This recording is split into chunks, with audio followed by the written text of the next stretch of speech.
betting brand for sports fans. That's better. Gamble responsibly. The big racing continues in Sydney. It's Rosehill. It is the Group 3 Festival Stakes, the main event. Mick Sharkie is with me as always. Nick H, back from a short break, mate. Great to have you back. Great to be back. Did need a little freshen after spring, and hopefully it brings about some winners, of course. Speaking of freshen, you were down in Tassie where I believe it was pretty fresh. Very, very cold indeed. A lot of snow, which you don't expect in November, so hopefully it heats up a little bit now.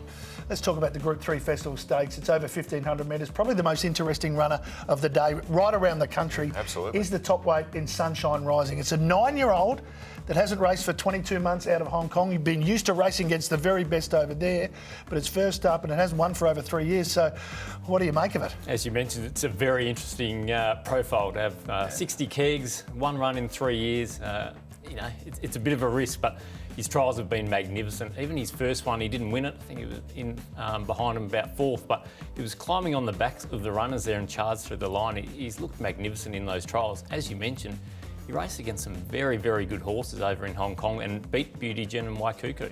It's the trials that sort of get you into the horse, but then that fact that he hasn't raced for a while that sort of puts a question mark over it, doesn't it? Oh, well, you're charging to get a bet on once you've seen the trials, and then you go back and look and you see that he's had one run in 3 years and you think, But the form's on the border, it appears to be, Nick, and the other good thing he's got going for him is he's one of a few ex-Hong Kong horses that have returned to Australia in recent months and had an impact straight away. So it's not as if this hasn't been done before. We've got a little bit more confidence in that Hong Kong form, and this is top shelf Hong Kong form. Yeah, 100%. We've seen it with Joyful Fortune, the sprinter, and I think they wouldn't be running him if they didn't think he's right. It's still a risk, of course, even fitness-wise, being off for so long, but you've got to have some faith off those trials.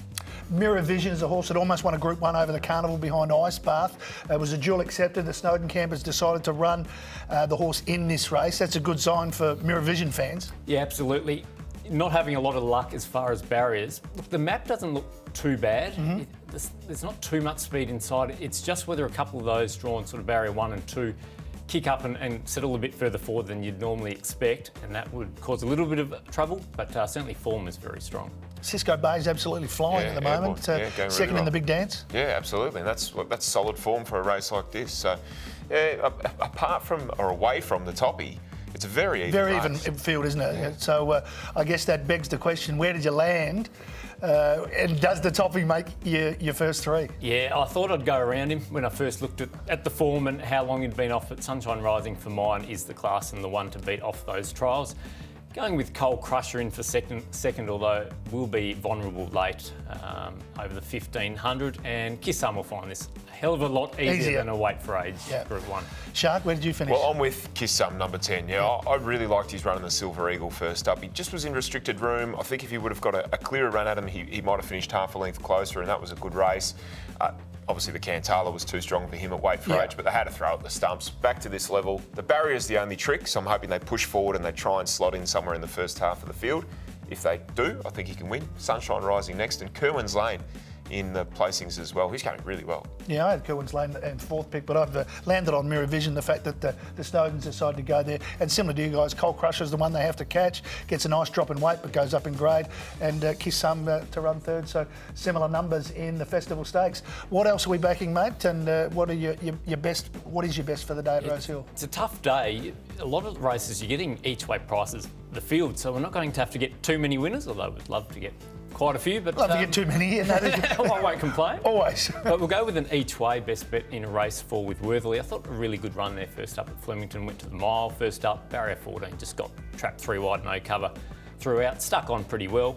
Whether that's the strongest race, I'm not 100% sure, but I thought did enough there given that run. And second up, 1,800 metres, that was the profile we saw him win in his first preparation in Australia. So I do like that profile for Saturday. Any value outside of that?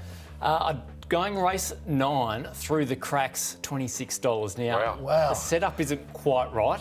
I like the name. 1,100. Through the cracks, it slipped out for $26. Hopefully it slipped through the cracks with the bookies here.